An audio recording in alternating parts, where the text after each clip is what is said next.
If life is crazy and you know it, clap your hands. It is, isn't it? I mean, the last 2.5 years has just been crazy. And then Roshan gets up here and tells us in our mind's eye we look for the negative. And I think in the last couple years, that's probably more true than it's ever been. Wouldn't you say? So what's the answer to all this negativity, this pressure, this stress that we may feel on any given day? I think the answer simply is vitamin C. Vitamin C as in celebration. It's not just walking through life, it is dancing through life. And there's nothing better than to keep us in step with that ever-changing community. Now, Jeff mentioned my last 2 books were Celebrate, Lessons Learned from the World's Most Admired Organizations, followed up with A Celebration a Day, 365 Ways to a Happier, Healthier Workplace. And in the book, we define celebration as acknowledging all that is good. The good work that you do, the people that you do it with, the people that you do it for. It's when your to-do list becomes your done list. It's acknowledging the little and the big milestones along the way. You see, celebration is really just an attitude. It's a philosophy about life. It's the lens through which we see our world. And if you can change your lens, you can change your language. You can change your life. Following me, you're going to hear from one of my good buddies, George Walther, who's going to tell you the power of the words that you use. Let's look at the difference between the word deadline and finish line. I don't want to achieve any goal with the word dead in it. Yeah, we finished right on time on Tuesday, but in the process, Kurt and Carla are dead. I mean, that's a heavy price to pay for success, wouldn't you say? Finish line implies that there's going to be some sort of celebration when you get to the end. We interviewed the country manager right here in Malaysia of Federal Express. And he said they set these audacious goals with the sales team at Federal Express, and you'd think there would be a lot of fear in trying to achieve these goals. And he said what he does is he has his team vision how they will feel once those goals are accomplished. And then they acknowledge the little milestones along the way and don't get so caught up in what's not working, but keep the focus on what it is they're trying to do. So my first charge for you today is change the word deadline to finish line and see if you notice a difference when you go about accomplishing your task. We interviewed Scott Bemis, the former publisher and president of the Denver Business Journal in Colorado, for the book. And Scott has this ritual that before they hire anybody at the Denver Business Journal, he'll have a conversation with them. So as they get close to that final interview, he'll come in and he'll say, okay, if you come to work here at the Denver Business Journal, can we make a deal that this will be the best job you've ever had? Right? They may know a little about what that job may entail, but what is he trying to find out? He's trying to find out their intention, trying to find out what their attitude is. Can they really see this as a career or a step to where they're going to create happiness in their life? Then whoever he hires for that position, they have a few words, usually lunch if he can make it happen that first day of work, and it'll remind him of the conversation about that perfect job. And he said, it's up to us to make it happen. There's going to be challenges. There's going to be obstacles. There's more challenge and obstacles than ever, right? Well-being is such an issue today. He says, but I am going to be resourceful. I am going to be accessible. I am going to set you up to win. We look at employee engagement today, and It seems that companies are charged with creating these great employee engagement programs and being responsible for making sure that the employees are engaged. But as we heard a little bit about this morning from both Roshan and Manoj, that it's really not just the organization's responsibility, right? It's got to be a two-way street. We got to create the right community. We got to create the right rituals. And we need to make sure that we have those conversations to make sure that we can continue to give people work that they are passionate about. Recent CHR roundtable hosted by Gallup revealed that the competition for talent is the number one concern for CHROs in the world's largest organizations. And I would say that's true for the world's smallest organizations as well. A recent Gartner research study showed that 90% of HR leaders say that to succeed in the future, leaders need to operate in a more human way. I think that's one trend that we've been seeing for the last year all over the board. So what is human leadership? It's being empathetic. It's truly caring about the well-being of your employees. It's being adaptable. It's taking into account the personalities and the preferences of all the individuals that we work with. And it's being authentic. It's not only being transparent and allowing ourselves to be more self-expressive, but allowing our employees, our team, to be more self-expressive as well. In 1997, Leif Johansson took over as the global CEO for the Volvo Group. At the time, the official language, as you may suspect, would be what? English, right? But he changed it from English to, all right, I don't have Kit Kat bars because I already ate mine. Thank you, Manoj. But I do have fresh, crisp $2 bills. All right, even for a wrong answer, I just want to at least give away one. Somebody shout it out. What's that? Mandarin. All right, bad answer. Bzz. Well, I guess there's nobody. Oh, well, you're going to scream and now you're not going to take my money? No, because you are taking money for donation, so how can I take? Okay, well, so I'll put it in my other pocket for a donation? You're a good man. All right, thank you. Okay, it's actually a trick question. He changed it from English to bad English. Does that make sense? No. See, what happens is the reason people don't speak up in an organization is why? Part of it is a cultural issue, right? But more important than a cultural issue is a language barrier. If you're working in a diverse workplace like Malaysia and you don't feel like you have command over the English language, what happens? You don't have a voice. So what he wanted to do was give everybody a voice, make everybody part of the community. That's more important than ever is how can we make life incrementally better for all of our employees? And it starts with giving them a voice, letting them be part of the conversation. You know, if you look at one of the most engaged workforces around the world, we come up with Google, right?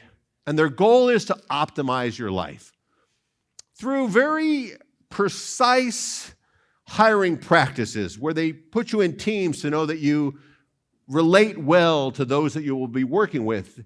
They find the right people, they grow them, and they create an ecosystem that makes it easy to be successful.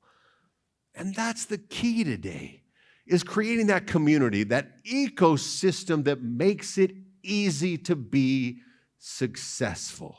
Richard Branson said that the key to all the brands that fall under the Virgin umbrella, he says it's real simple. He says, first we take care of our employees, then we take care of our customers, and then we take care of our shareholders. If we do it in that order, everybody is taken care of.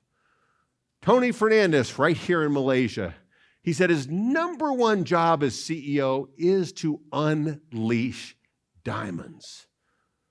what are we doing to truly grow the skills of our teams, of our employees? And that's a big piece of creating that community is how do we, in this crazy work environment around the world where we have boundaryless competition because you can hire somebody from another country now that we've learned to work virtually, right? So how do we make sure that we continue to offer learner-centric design in our learning programs? McKinsey says that there are more skill gaps in the workplace than ever before. So we need to upskill, teach new skills. We need to reskill. Adaptive learning is with the help of AI to design new programs where you can adapt the difficulty and even the language based on performance of those that are doing the online learning. Micro-learning, just-in-time learning, to continue to learn what we need to learn to get whatever that task ahead of us is done. On-demand learning libraries, kind of like Netflix, where we can log on and learn what we need to learn to make sure that we are offering what is really needed to keep us on the cutting edge and stay relevant, not only to our customers, but our employees as well. And then building learning ecosystems, where we create those communities that Manoj was talking about, where we can learn together and chat in our online Facebook-type groups to truly learn what is most important to be relevant in the future. Peter Senge said a company's only sustainable competitive advantage is its speed of learning. All right? So it's coming from a more human approach. It's truly looking after the well-being of our employees. And then creating that trust, that psychological safety. And once we do that, it's a lot easier to have more fun in the workplace. See, engagement starts with a good sense of humor. How many would say you have a pretty good sense of humor? Really, that's it? Oh, come on. Okay, how many used to have a good sense of humor? All right, good. How many have never had a sense of humor, but you think somewhere there may be some hope? Okay, good. At least there's hope somewhere, right? If I wanted my dad to lose his sense of humor growing up, all he would have to do is bring home my report card. Junior high, he beats me to the mailbox. We send through our grades in the mail. Dinner time, he pulls out my report card. He says, "Scott, what is this?" I said, "Dad, it's one person's opinion.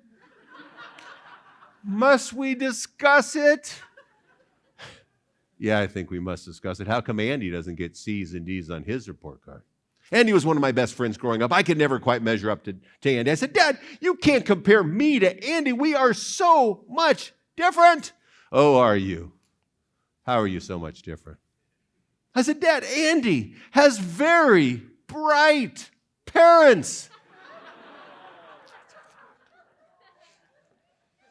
Took me a long time before I could sit down and laugh at that. But we have opportunities to lose our sense of humor every single day, don't we? More opportunities than ever to lose our sense of humor.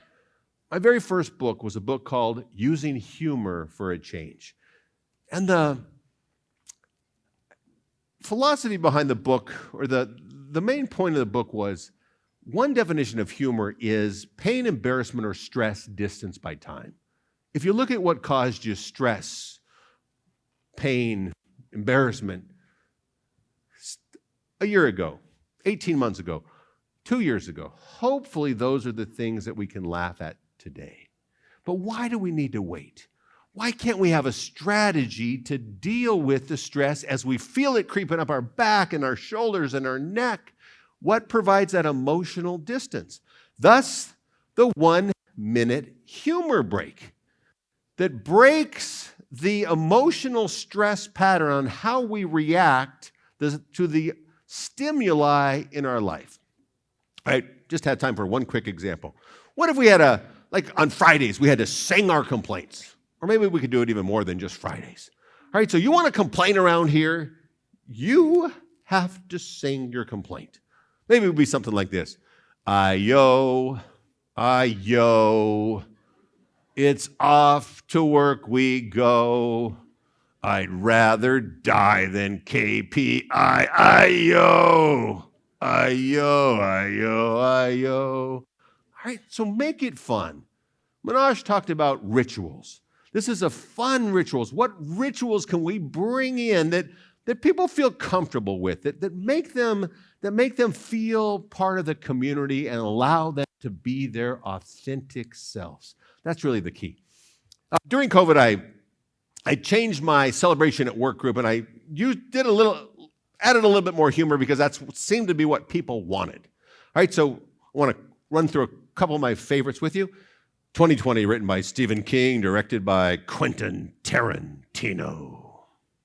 I'm having a quarantine party this weekend. No one is invited. I have spent 2 weeks by myself and want to apologize to everyone I have ever spent time with. Never buy a mask at a secondhand store. I'll let you take in that visual for just a sec. Okay, be proud. How many can relate to this? I think we probably all can, right?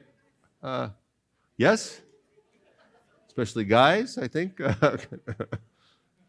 Or this. Yeah. Sure enough. And then it's a little bit more inspirational. If you're not willing to learn, no one can help you. If you're determined to learn, no one can stop you.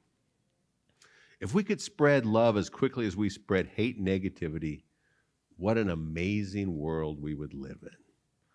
Feel free to join me at facebook.com group Celebration at Work. Right? The highest form of humor is the ability to laugh at yourself. The lowest form is making somebody else a target of a joke. But if you can laugh at yourself, in a sense, what you're saying is you accept your flaws and your foolishness and your imperfections. And then people can't laugh at you. They have to laugh with you, right? If we can laugh at ourselves, we will always have something to laugh at. I mean, other people are laughing at you. Why not you? Oh, yeah, all right. Roshan talked about Jack Welch and the learning environment they had created over the years at General Electric. And I love what Jack Welch said years ago. He said, the real key to creating the learning environment that he did, he said he taught his workers to take their work seriously, but to take themselves lightly. That humility that Roshan talked about, so important in business today, in our organizations, because people, they need the support. They need to know that they can trust you and that you're being transparent. So humility is such a big piece. And then planned spontaneity. Planned spontaneity sounds like an oxymoron. In this case, or this sense, I mean planned spontaneity is coming to work, coming to life, ready to play. It's looking for the positive. It's having that celebration attitude, looking for the good in situations. Me and a buddy are watching a speaker. Speaker falls off the stage. My buddy turns to me and says, hey, what would you say right now if you fell off a stage? Thought about it for a quick minute, said, oh, probably say something like, don't mind me. It's just a stage I'm going through. I said, what would you say? He says, I will now take questions from the floor. So if I fall off a stage, I'm going with his. I will now take questions from the floor because it's a lot funnier, right? Right. So it's looking for opportunities to have more fun. It's looking for those opportunities to enjoy ourselves at work. I mean, why do we have to go through torture, Manoj? Really? Work was torture? Oh my gosh. I guess maybe to some it is, but that's why we need to add a little bit more fun in, right? Yeah, exactly. So, 2 important questions. Question 1, have you decided you want it to be fun? We don't want to go through life like this little kid, right? And the next question is, what are you doing to make it more fun? About 4 or 5 months ago, actually maybe 6 months now, Fortune came out with their 100 best companies to work for 2021. The number one difference between those that made the list of top 100 and those that didn't was 81% of those that did work in a fun environment. So what rituals are you creating to make it more fun? We need to just get a little bit creative. Love a company in Colorado, Design Force. They have what's called Toss It Tuesdays every Tuesday, now that they're back at work, and they did it before COVID. They provide a lettuce buffet, a salad buffet. You could bring in your own favorite toppings for the salad, but they know that from the last Tuesday, during that week, you have to come up with at least one idea to make the employee experience better, more fun, or just better, the customer experience better, or a design idea, given that they're a design organization. All right? So what rituals can we do? What can you do to reward and challenge people to have more fun? You know, to better that employee and that customer experience. Nobel Peace Prize winner Linus Pauling said the best way to come up with a good idea is to come up with lots of good ideas. Because today's wow becomes tomorrow's expectation. And the rituals of today may not serve us so much in the future, right? So that's why we continually have to be coming up with those new ideas. And not all ideas are good, we know that. So we have to become comfortable with failure. Love what Winston Churchill said. He says, the definition of success is just moving from failure to failure with enthusiasm. Because you never really fail unless you quit. One of my very favorite parts of the first book, Celebrate, was how do we celebrate mistakes? Some great examples of what organizations are doing.